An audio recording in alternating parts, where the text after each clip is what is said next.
Right guys, I brought a 2017 Dmax.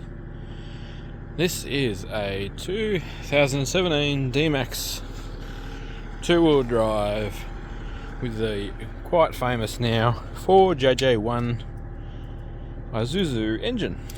This is a 3-litre 4-cylinder turbo. It's a big variable geometry turbo. They make great torque, like 430, 450 newton meters, something like that. Go really well. Solid heavy duty Isuzu basically.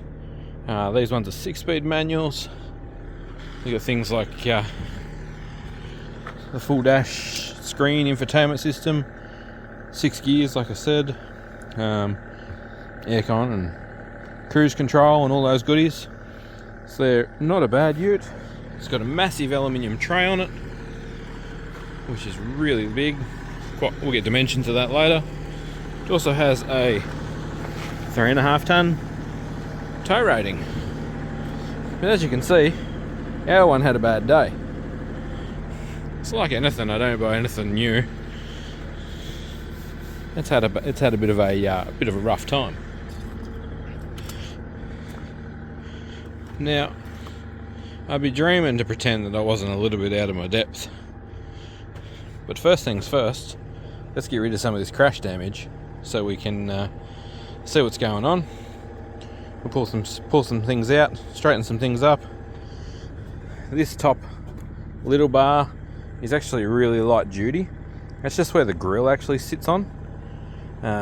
This bottom one's a bit more heavy duty. We'll have to pull that straight down, bolt it.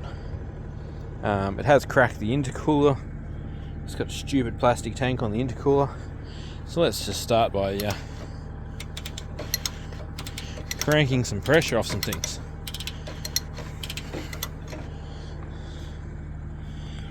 So as you can see, someone put a couple of big LED driving lights in there. So far the things that we need on the list is a front bar, a guard, I've ordered a guard, a headlight, I've bought a headlight already. I had a second-hand headlight from our local wreckers. They're great anywhere in Australia if you want them. That was $185. It hasn't been going since the 5th of the first month this year. It is a repairable write-off, so we will have to go through a little bit of a process to fix it up, but everything I'm looking at so far seems pretty superficial. So what we're going to do, this crash bar is going to get replaced, so we're just going to have a fair pull on that to bring some of the things in the front straight so we can see what needs to be given some attention. Some dampeners and things in the way, because as you can see, it's moved a bit. I'll show you how to measure all the rails and things like that, but basically come along winch and 4-tonner forklift will either drag this forward, and what you can do is you can when you've got the chassis exposed, you put the tine to the chassis and just crank it back. So I'll start doing that, pull some more bits apart, and I'll show you what we're looking at. Right, let's show you where we got to tonight. So we've got that top radiator Rio bar thing off with the driving lights. Get the intercooler out. As you can see, we've got exposed cores.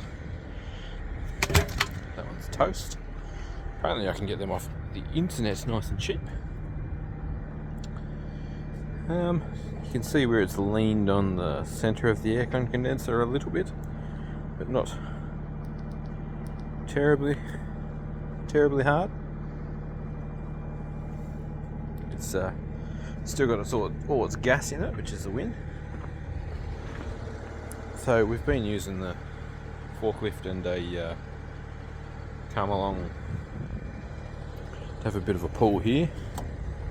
The next pull is going to be an up and out from under here. So what we'll do is go from a high angle on the fork down to this point.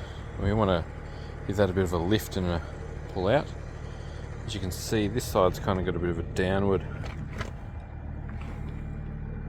angle compared to that side, so we'll get that to lift up and roll back around. It hasn't broken any of the spot welds. This edge just pulled that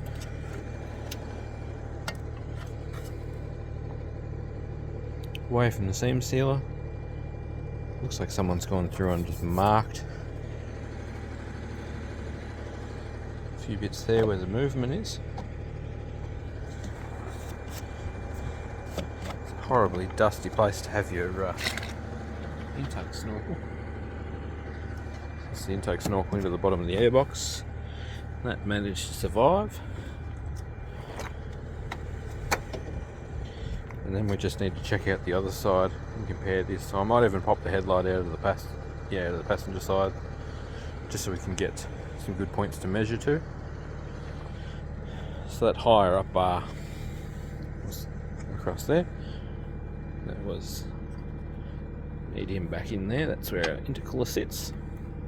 And screws back in here. So when that crumpled down, the pressure of the intercooler sat on that piece there. There it is, and blew the bottom piece out. There's your boost hose coming down there. So that's your high pressure hot side from the turbo. It returns over there and goes into the throttle body there. So now, while we're at this stage for a little bit, let me give it a clean and degrees in here, see what we can see. This side's a bit cleaner to work on while we're working on it. It's a little bit dirty at the back side of the engine, and a little bit around the throttle body and stuff. Got the C-Tech charger on the battery, seeing if we can save the start battery. I've got that in that recovery mode, recondition mode. It's giving that a bit of a pumping at the moment.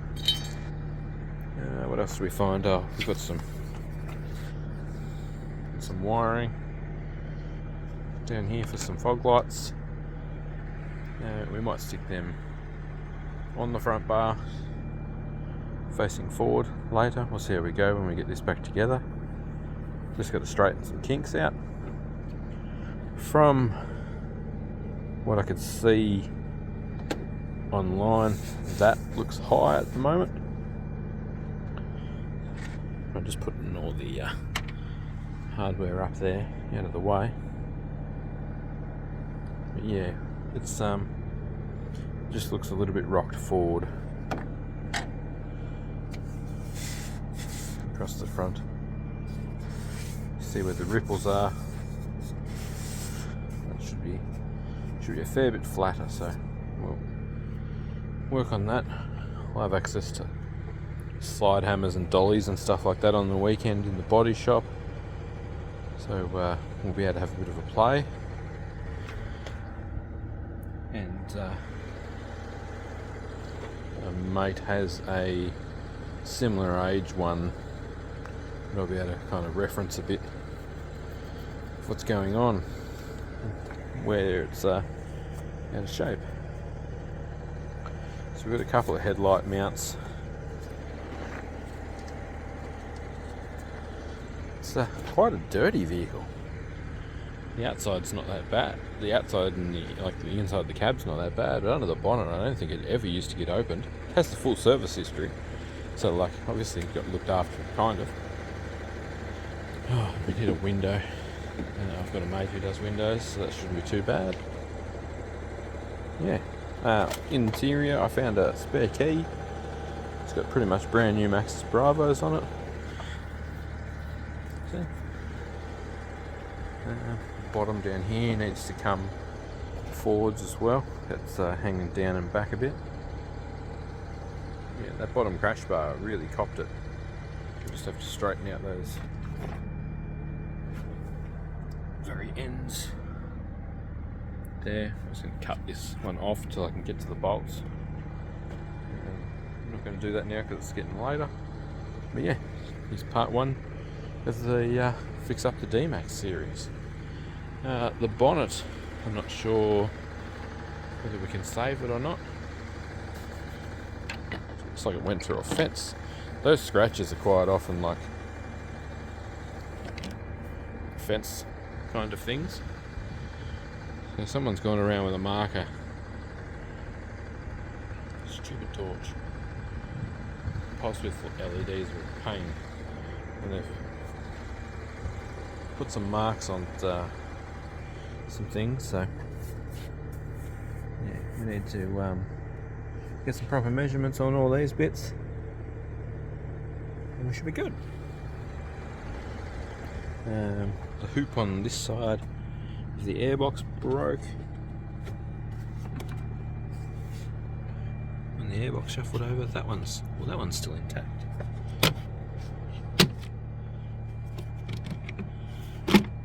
This one down the bottom broke.